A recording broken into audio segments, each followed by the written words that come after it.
Um, Hi, so my name is Anna. I work for SentinelOne as a senior software engineer. I mainly do backend and SaaS development, not only in Golang. So my main experience, my first encounter with Golang was sometime around 10 years ago when it just started to become popular, very surface level. Then I joined SentinelOne in 2023, and we do a lot of development in Golang and SentinelOne, so this is when I picked it up again. But today I wanted to share my experience with combining Golang with designing serverless applications. This is not something that we usually do in SentinelOne. We, as like backend and SaaS developers, we usually, we use server-based architecture. Like a classical one, we run in cloud and Kubernetes, we use EC2s, but I just wanted to try it out of curiosity, and I wanted to share my experience with you, why it could be beneficial, in what cases it could be beneficial, why it could be of interest to you as a Golang developer. So first, as I mentioned, not only in SentinelOne, but in general, in the modern world, using server-based architecture is very popular, and deploying your Go services to EC2s or especially Kubernetes, because the way that historically Golang is very suitable for running in Kubernetes infrastructure. It goes really well with it, and it works for the most part, but we do have some issues that come with using server-based architecture that I would describe as undifferentiated heavy lifting. And it's mostly due to having to patch your code sometimes, something that you already have deployed on your server, maintaining and designing scaling policies, because as your service grows, you need to scale it. And you want to do it in a smart way, efficiently. And another thing is that comes with using server-based architectures, that you have to pay for idle CPU time. So you usually pay an amount per computing power, per amount of time, so per month, per day. It doesn't really matter if you use up all of the computing power that you've paid for, you would still pay for it with server-based architecture. So that is also something that you just have to deal with. So let's discuss why serverless could be beneficial for hosting your Golang application specifically. So I would like us to revise some Go features that we all know and love. The first one is performance. Golang is a programming language that has a compiler, so it's compiled to bytecode, which makes it running the code faster execution compared to languages that don't have a compiler, that are interpreted programming languages. Another thing is efficient cold start. So in serverless terminology, a cold start is when you have to start your function, your routine, your code execution. And along with this start, you also have to roll out your infrastructure, load some binaries into memory, load something on disk. So it's not just like rerunning something, re-executing something, but it also involves setting up some infrastructure that you want to run your executable in. So this is a cold start, and again, compared to some other programming languages, Golang is pretty lightweight and more memory efficient, again, due to just the way that the language and the compiler is designed. And last but not least is building concurrency, also something that Golang is known for. Go routines are very efficient Golang feature, allows it to have concurrency built in out of the box, and just it fits really well with the nature of serverless application. Being able to execute something lightweight, something that can run concurrently without any extra setup and management. So it leads me to the conclusion that combining your Golang applications and serverless architecture leads to two things that we really chase. The first thing is cost efficiency, and the second thing is maintenance costs. So it's not something that, it's also something that you can express in money, in financial investments, but also it's just something that you as a developer, you want to improve for yourself, you want to have more pleasant experience, you want the whole process to be more smooth. It also leads, if you have like easier maintenance, you would have less bugs, less issues, and you would be just more fulfilled at what you do, maintaining something that you want to maintain. So my point is that I think the combination of serverless and using Golang can lead to cost saving and you enjoying what you do more. So let's talk a little bit about how a typical Lambda function, which is something that is the basis of AWS Lambda serverless development, is, what it is composed of. So the main difference is, I wanted to also illustrate a couple of examples. If you compare the way that you would write a simple HTTP endpoint using a server-based architecture or a serverless architecture.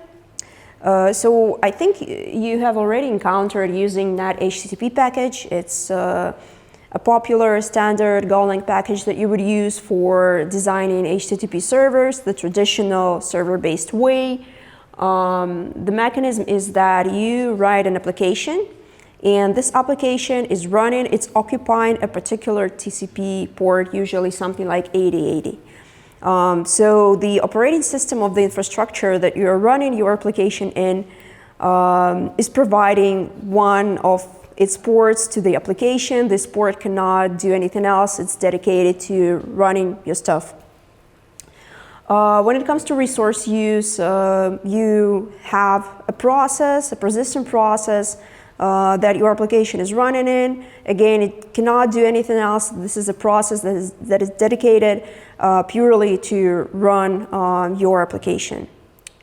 And an entry point with the classical HTTP server is that you call something like http.listen and serve. You provided the port that you want to run your application in. And again, it starts a process that is running on this port. It doesn't do anything else. It's just running until you kill it or reload it. So this is a typical example of how it could look like. In the main function, we have the entry point that I mentioned. We are defining an endpoint / update price. We're providing a handler. And on the last line, we are calling listen and serve. We're providing port 8080. So the application is running, even if no one calls update price endpoint, it's still running on port 8080. Nothing interesting is happening. As soon as someone calls the endpoint, our server is able to determine that, hey, this endpoint was called. That means that I need to call the handler that is defined for this endpoint, which is the price handler. And usually this is a function that contains the business logic that we need to execute when someone contacts the endpoint. So provide files, I don't know, update a database or something like that. If we compare it to the approach that we use with the serverless development, you would use one of the most popular packages is AWS Lambda Go package. It's provided by Amazon, so it's maintained, tested, updated frequently. And if we compare it with the traditional way, the mechanism is that, like with the traditional way, you had to dedicate a specific port on the on the network layer of the TCP/IP model. So you would use the resources of the operating system to run a process that will run your application. Here, what we do is that we don't do anything. AWS provides you the whole infrastructure. You are operating purely on the application level. You don't have to even think about anything like operating system or TCP/IP model or whatever. You don't have to even know that something like that exists. You're operating purely on the application level. When it comes to the resource use, again, if we compare it with the traditional way, here we are only using resources on demand. So if nothing is happening, we're not consuming any resources. If nothing is happening, then nothing is happening pretty much. Entry point is also different. With the traditional way, we had to define an endpoint. And here you would call something like lambda.start, and you would give it a handler function. And by doing that, again, you are basically giving up the responsibility to AWS runtime interface, AWS infrastructure. You don't have to worry about anything except for defining the business logic and the handler function correctly. So here we have a simple example that does exactly the same that the previous example did. We have some business logic that has to price, some sort of price changing, we need to update the price in our database. So as you can see in the main function, I literally have like one line that calls lambda.start, our entry point, and I provided the handler request function that contains all of the business logic. Another difference you might spot is the inputs and the outputs. So here we have something like, we don't have HTTP request, HTTP response. We have something like API gateway proxy request and API gateway proxy response. This is not the only type of input and output you could have, but if we wanted to compare it with the traditional HTTP server, this is something that you would use. So here you have a table with a comparison. We've spotted three main differences. The first difference is the entry point. With the traditional way, the entry point is that you define an endpoint, usually /something. With AWS Lambda, you're just defining the handler function. You don't have any endpoints. You just call lambda.start, and you don't have to know what's happening under the hood. AWS Lambda takes care of everything. Another thing is that with the traditional way, we're utilizing the resources of our operating system, of the server that we're running on. We're utilizing the network layer, so we need to dedicate a port. We take over the port, nothing else can use this port. We spawn a process. Again, this process only runs our application. With AWS, again, you don't have to do anything. AWS does it for you. You don't have to know what's happening under the hood. And we also talked about inputs. So for your classical, for example, HTTP server, your input is a user making a request to your server. With serverless architecture, your input is this API gateway proxy request provided by AWS Lambda Go package that basically represents some sort of event happening within your system. So you just only have to know what type of event you're interested in. It doesn't have to be this one. The package has plenty of different events that you can handle. And you define the business logic. So you have to know what should happen and what you should do when this type of event occurs. So also I wanted to talk a little bit about code structure best practices. Of course, classical best practice that you use in any Golang application still stand, but maybe something that is worth mentioning when you're doing serverless development specifically.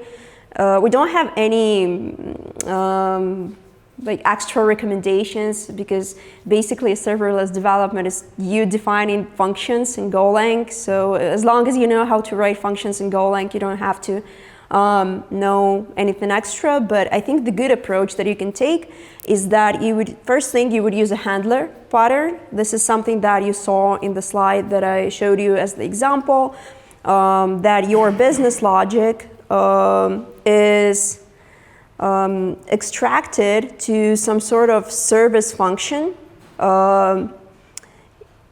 It will contain the business logic itself. The only thing that the handler does is that it defines what should happen. So it would call the service function, basically. And all of the business logic is contained inside the service function.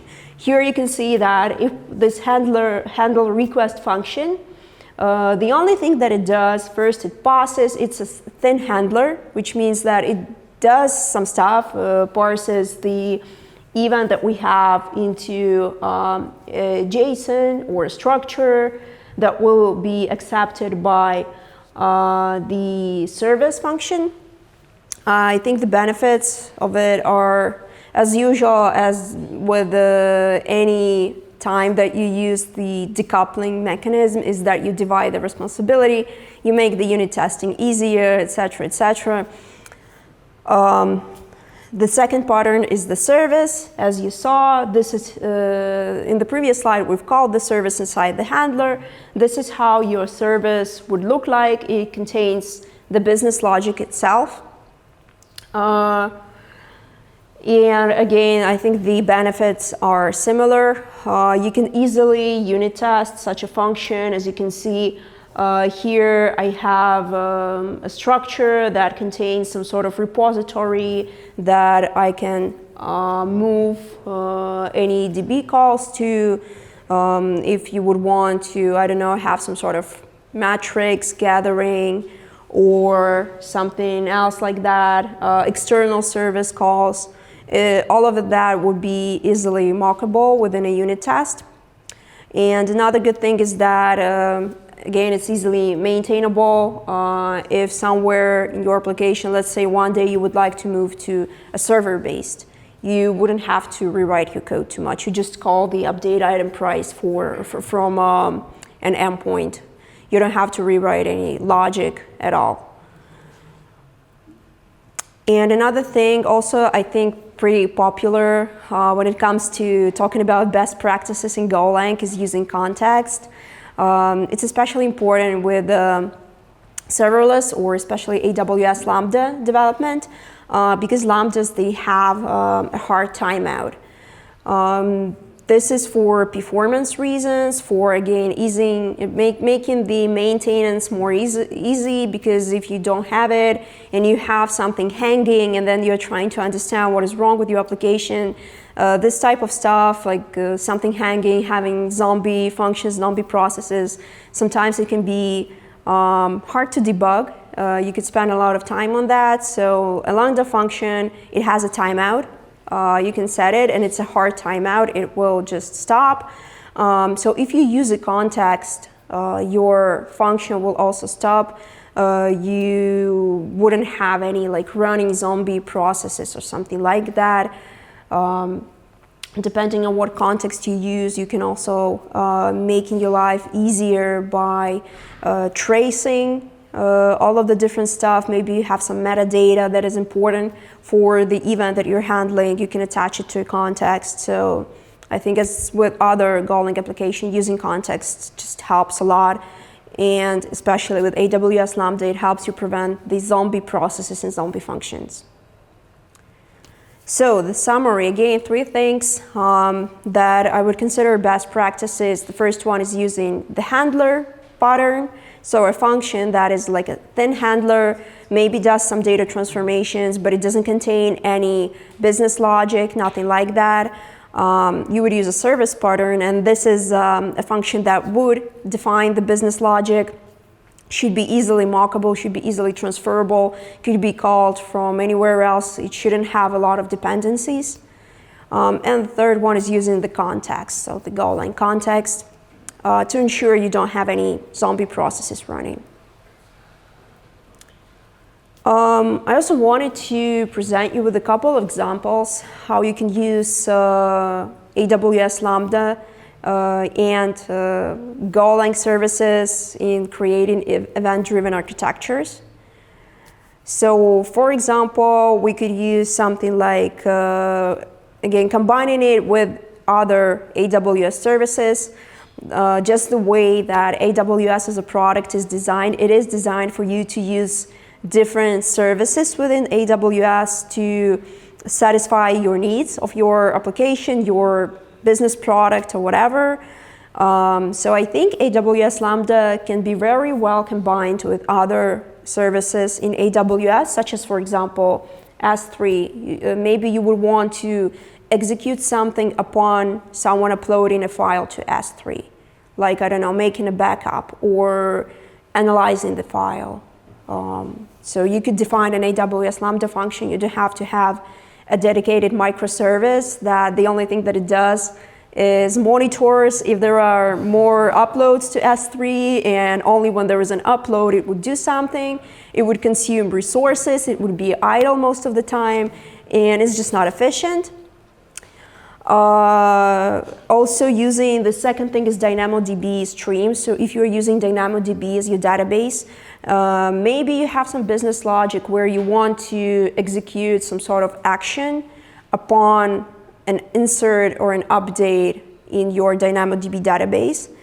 I think in that case, you are most likely using DynamoDB streams, and you can hook up an AWS Lambda to your DynamoDB streams and define the logic of what you want to do on inserts and updates inside the AWS Lambda function. Again, the benefit is that you don't have to have a dedicated microservice that the only thing it does is basically acting as a consumer on a stream and as a, I don't know, writing the data somewhere or calling some other microservice. Because you don't need a dedicated microservice for it. You wouldn't need to spin up the whole infrastructure to run your microservice. You wouldn't have to maintain it.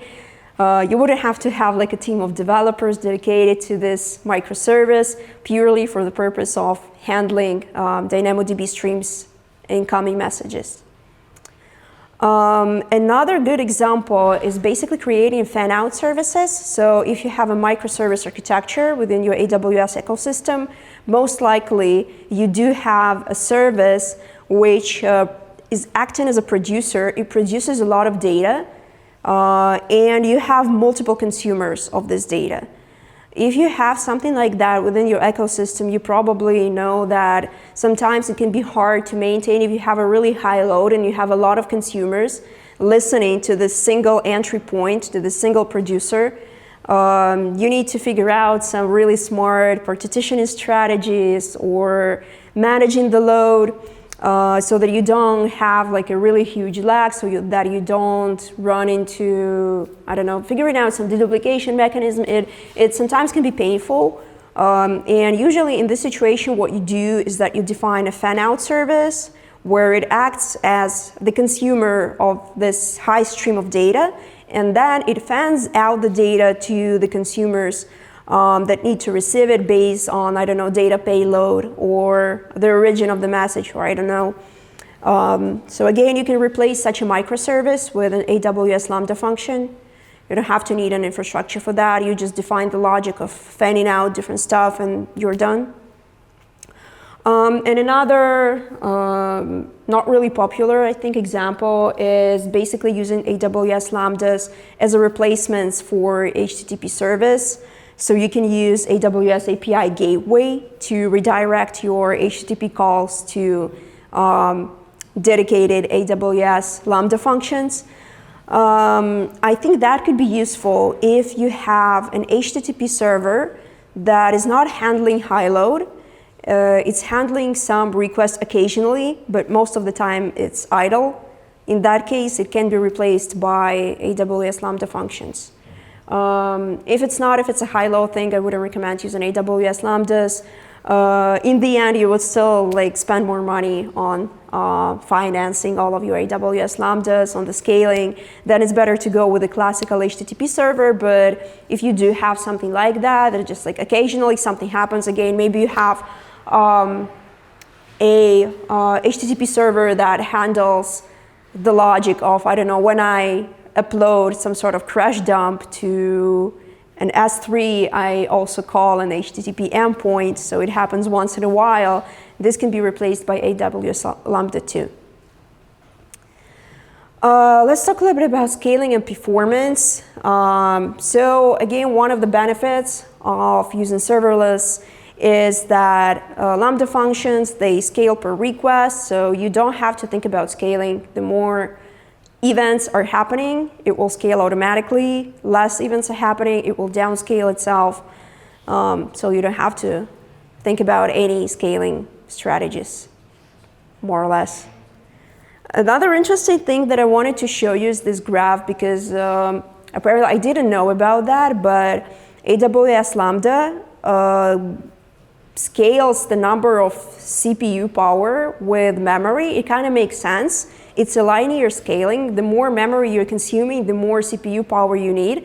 But the interesting thing about that is, as long as you are starting to consume a small fraction, there is a small increase in memory, you won't be scaling your system by the number of CPUs. It is able to give you a fraction of CPU.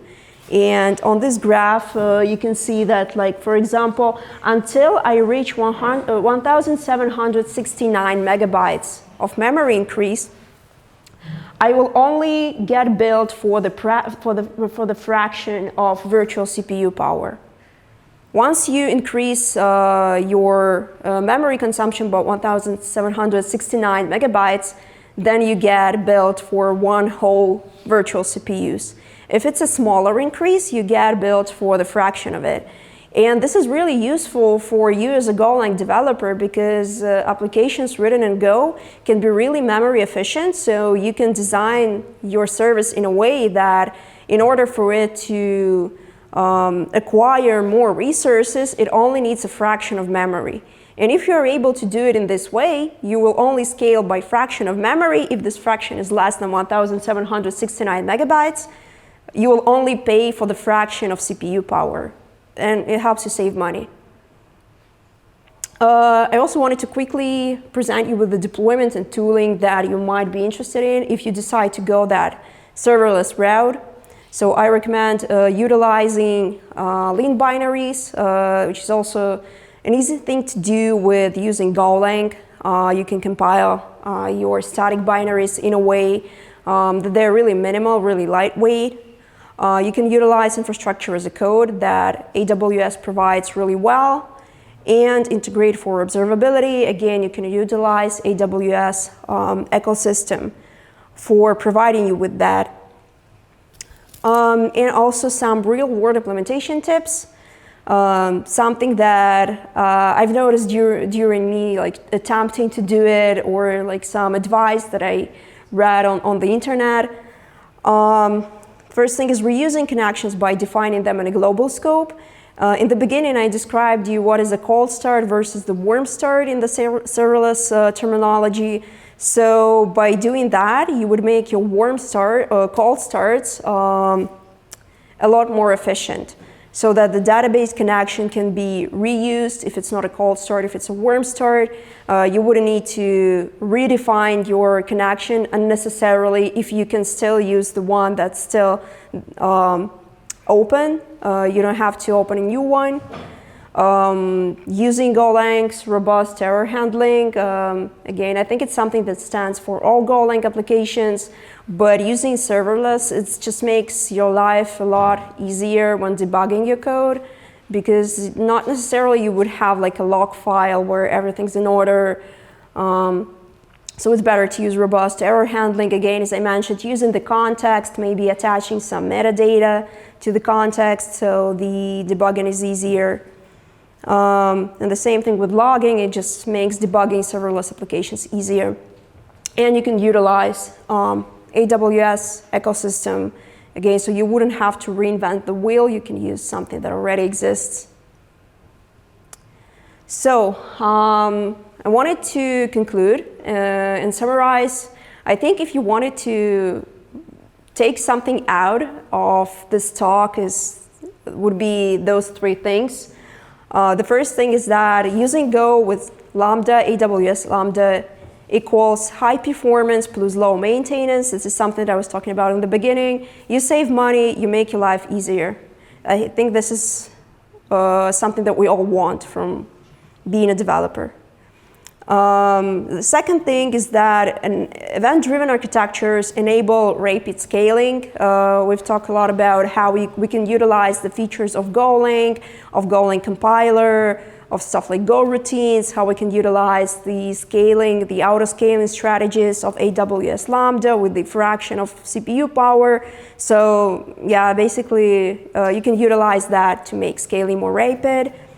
And the third thing is how we talked about making cold start impact less drastic. Again, you can compile your Golang applications in a way that make cold start impact minimal. This is why I think Golang is a really good programming language to use when you're designing serverless applications. And I have a call to action. I highly encourage everyone to choose an old small microservice that you have, either at your job or you have as a project that you do your free time, and try to rewrite, or at least consider rewriting it into AWS Lambda so that you can verify if everything that I said today is true or if it's not true. And maybe you will also learn something from that experience. That's all. Thank you for your attention. And now we can have a space for Q&A if we have time.